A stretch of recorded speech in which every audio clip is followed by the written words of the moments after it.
Ukraine has been building up for this. For months, it's whittled away at the Russian war machine, weakening Putin's forces over time. Now, Ukraine struck.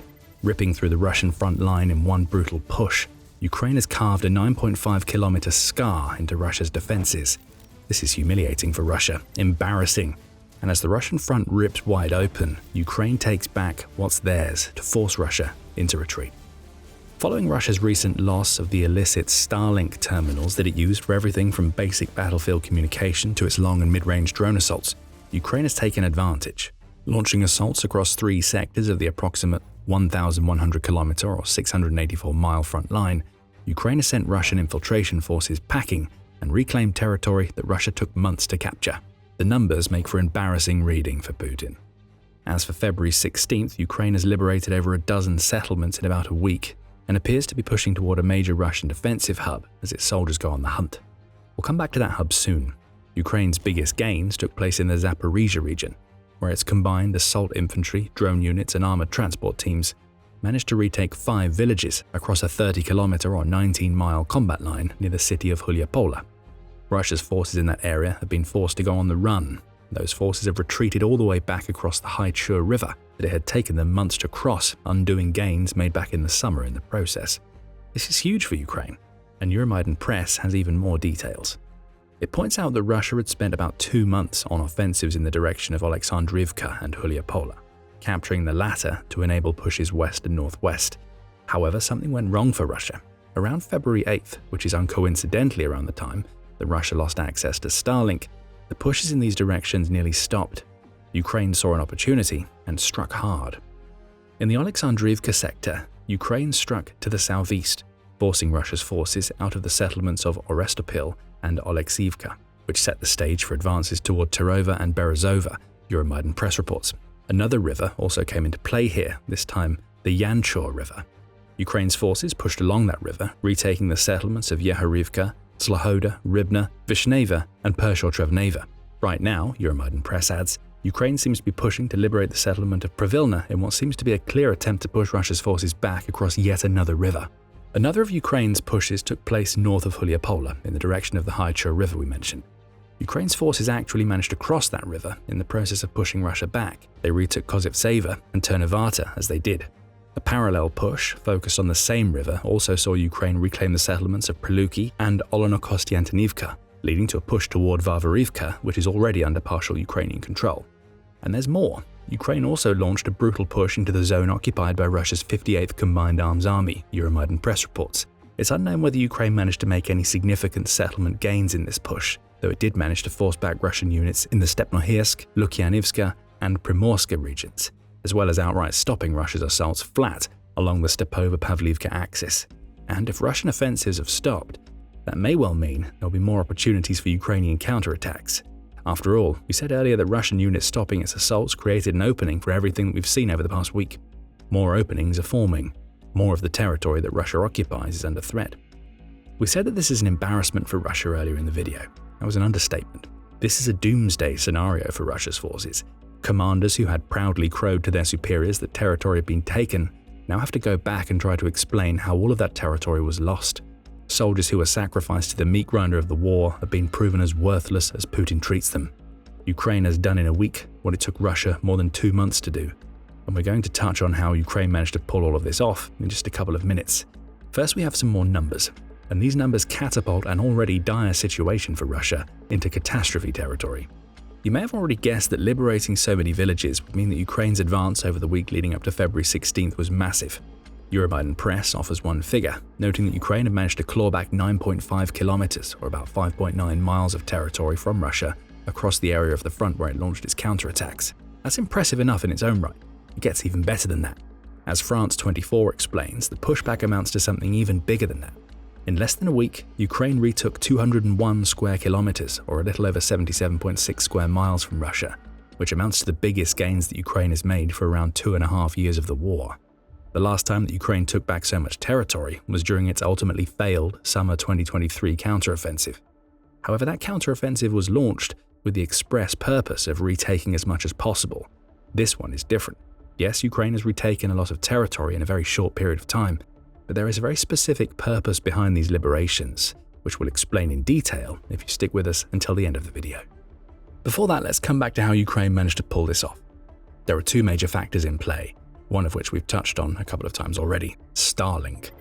The Starlink shutdown played a massive role in what Ukraine pulled off, as explained by Preston Stewart during his in-depth analysis of the Ukrainian breakthrough. He points out that other analysts have noted that Russia's loss of Starlink has prevented its drones from flying. That's only partially accurate, and it may not have had any bearing on what Ukraine just pulled off. Yes, some of Russia's drones used Starlink. However, as Stewart notes, most of the drones that did use Starlink were long and medium-range drones that Russia was using to attack Ukraine in the rear. Russia's FPV drone operators would likely still have been operating in the regions of Zaporizhzhia that Ukraine just reclaimed, though you could argue that losing mid-range drones meant that Russia couldn't do anything to weaken the Ukrainian assault that was coming. Far more important on the Starlink front was the loss of communications it inflicted on Russia's soldiers. Starlink has disrupted communications and has impacted the use of some drones, Stewart says. Think about what that means for Russia. Its approach for much of 2025 and into 26 had been to send small units of infiltrators to set up weak defenses inside Ukrainian territory. Those infiltrators completely rely on communication from command to know where they're going, what they need to be doing, and when, or if, reinforcements are arriving to help them transform the tiny footholds they form into actual combat lines. With Starlink snatched away from Russia, all of that communication disappears, and what Russia is left with are small pockets of soldiers that are running around blind. They don't know where they're going or what they're supposed to be doing next. So all they can do is hunker down in their shoddy defenses and hope that Ukraine's assault units don't find them. That didn't work out so well for the infiltrators. After all, the second reason why Ukraine was able to pull off its remarkable counteroffensive is that it has adopted a new strategy to help deal with the Russian infiltration strategy. Stewart explains, pointing out that Ukraine has developed a new tactic where it forms small units of its own that head out on seek and destroy missions to utterly ruin the infiltrators in their territory.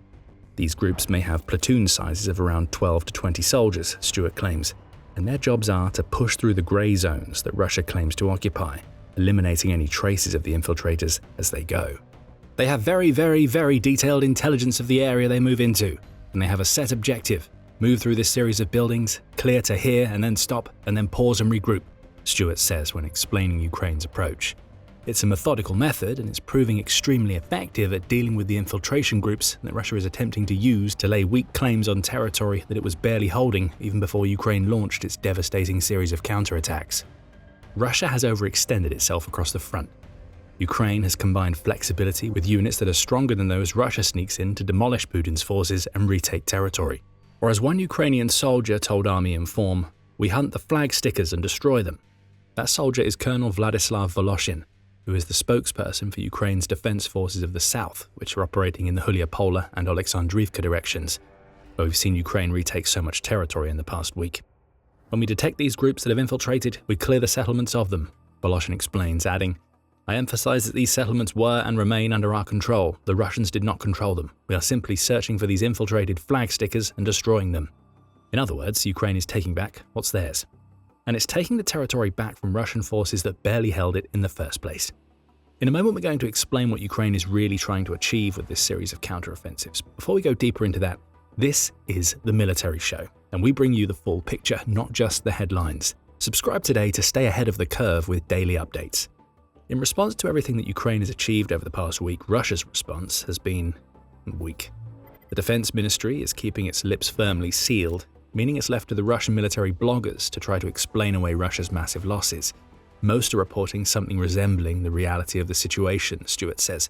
There is one, a man named Yuri Podolyaka, who is desperately trying to minimize Ukraine's achievements by characterizing them as an attempt to do something that Ukraine absolutely isn't trying to do. Stewart quotes Podolyaka as trying to claim that the Ukrainian push hasn't been all that effective, and while ignoring the territory captures, the blogger claims that it's Ukraine that has been stopped across all areas of the front. The past 24 hours have shown that the armed forces of Ukraine's assault corps not only failed to achieve the successes it needed, but it's also clearly no longer capable of serious counteroffensive actions, Stewart quotes the military blogger as claiming, even as yet more villages were liberated. The losses they suffered earlier are taking their toll, and the units of the Russian armed forces were clearly prepared and were able to impose their own counterplay. Really, Yuri, that's what you're going with. This is the exact opposite of what is going on, and as Stewart points out, Podolyaka's claims even contradict those being made by his fellow Russian military bloggers. A touch of projection seems to be going on here. Either that, or Podolyaka has wrongly assessed what Ukraine has done over the past week, as though it's some sort of massive counteroffensive, akin to the one seen during the summer of 2023, that is supposed to retake vast swathes of territory. It isn't. Ukraine is far too smart to sacrifice tens of thousands of soldiers to something like that, and it has a much more important plan in mind for the territory that it's liberated. That plan can be summed up in one word: stabilization. What Ukraine is doing with this entire counteroffensive is setting up so that it's prepared for what will come later in 2026. As Euromaidan Press notes, Ukraine has very cleverly limited its offensives to the tactical zone, otherwise known as the grey zone, where fighting was ongoing. In a sense, Podolyak is right when he says that Ukraine isn't able to consolidate the gains that it's made to allow for a much deeper push into Zaporizhzhia. Konstantin Mashevets, whose assessments are cited by the Institute for the Study of War, says the same thing, only in Mashevets' case, he understands that Ukraine isn't trying to consolidate, it's looking to stabilize some of the most chaotic areas of the Zaporizhzhia front. Why? Well, Russia is preparing for another offensive in the summer of 2026. Ukraine's main goal right now is to disrupt the Russian timeline for that offensive, upon which Mashevets reported on February 5th.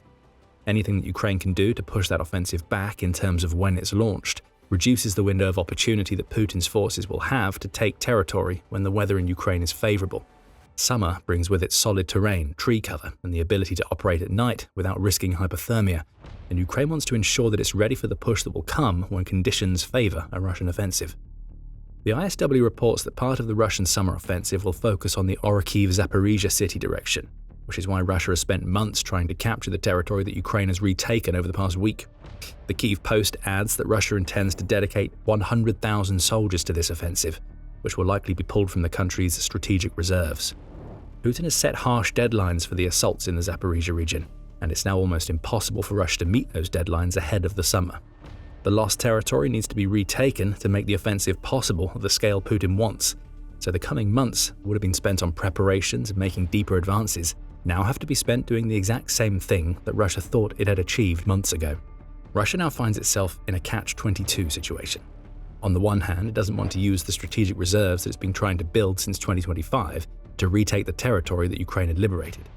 Those reserves are supposed to be dedicated to the summer offensive, so the more that Putin pulls from that particular pool, the less effective Russia's upcoming offensive will be. But on the other hand, leaving the liberated territory in Ukraine's hands means that the foothold that Russia needed to launch that offensive in the first place has crumbled away. The summer would end up being spent trying to retake the lost territory before any further advances can be made, which destroys Putin's agenda of using captured territory as leverage in peace talks. Forcing a humiliating Russian retreat like this is a masterstroke from Ukraine. However, as we mentioned earlier in the video, Ukraine's overall strategy of stabilizing the front lines doesn't mean that it is completely done with taking territory back from Russia just yet. According to Stewart, the village of Uspanivka may be Ukraine's next objective. That would make sense. The village is the center of the Russian defensive setup, which likely means that it's a logistical node through which other Russian assaults deeper into Zaporizhzhia are channeled. Taking that defensive setup weakens Russia even further, which will make it even harder for Putin to achieve the gains that he is looking for during the summer. The loss of Uspanivka would be especially painful for Russia, as it has occupied the settlement since early November 2025, and it had been using it to block Ukrainian units fighting in the Novomykolaivka region. So we may see one more Ukrainian push toward Uspanivka, but that would likely be it for the counteroffensive. Once that settlement is taken, Ukraine will switch its focus to doing what it needs to do to prepare for the summer. What we're really seeing here is Ukraine taking the grey zone question out of the equation. The concept of grey zones is fairly new, and it's come to prominence during the Ukraine war in the wake of Russia's infiltration tactics. Prior to this war, the idea of combat lines was fairly solidified. Each side would set up defenses across a stable line, with assaults being organized to push that line forward or back, depending on whether the assault was carried out by an occupier or defender. But in Ukraine, the combat lines have been blurred. Grey zones, often spanning miles, have been created in which neither side can lay a legitimate claim to a piece of territory because both are operating within it. For instance, a Russian unit that infiltrates behind the combat lines could bed down in a portion of territory that Ukraine's drones still patrol. That territory hasn't been captured by Russia in this instance. At best, Russia has a foothold that will be destroyed as soon as the infiltrators are discovered. What the creation of these grey zones does for Russia is allow it to sow the seeds of chaos in the Ukrainian rear, which then forces Ukraine to do things like dedicate assault troops to the counterattacks that we've seen in the week leading up to February 26th. As effective as those counterattacks have been, Ukraine would prefer not to be dealing with grey zones. It wants stable lines and full control over territory because those two things allow for the creation of fortifications. And that's what we're likely to see next from Ukraine, both before and in the wake of the seemingly intended liberation of Uspanivka. As Euronews points out, Russia was already struggling to capture the staging points it needed for its summer offensive. Ukraine has just taken several of those potential points away with its stunning counteroffensive. Now, those liberated territories are going to be fortified and turned into defensive nodes that will shred through the Russian soldiers that attempt to reoccupy them. As a result of all of this, the front line as we know it is moving further away from Zaporizhzhia, Stewart reports. With that movement comes the ability for Ukraine to reinforce existing fortifications and potentially set up kill zones in the liberated territories. All of this will help Ukraine to attrit Russia's forces during the summer, forcing Russia to pay a hefty price in blood to occupy the territory that Putin and his cronies thought that they already held. These kill zones, which are all across the front line and can extend for as far as 15 kilometers or 9.3 miles, will force Russia's infiltrators to place their lives in Ukrainian hands every time they try to take a single step forward. A drone could always be watching. And now Ukraine has a network of over a dozen settlements, and maybe more to come, that it can transform into a brutal kill zone that will rip Russia apart in the summer, even wider than Ukraine just ripped it apart with its Zaporizhzhia counteroffensive. What we see here is the brilliance of Ukraine's war strategy. It has liberated territory to advance a genius approach to combating Russia that sees it using drones and modernized military systems to inflict massive casualties. You can find out about that strategy, which is set to become Phase 2 of the Ukrainian counteroffensive, in our video. And if you enjoyed this video, remember to subscribe to The Military Show for more analysis of the latest developments of the Ukraine war. And thank you as always for watching.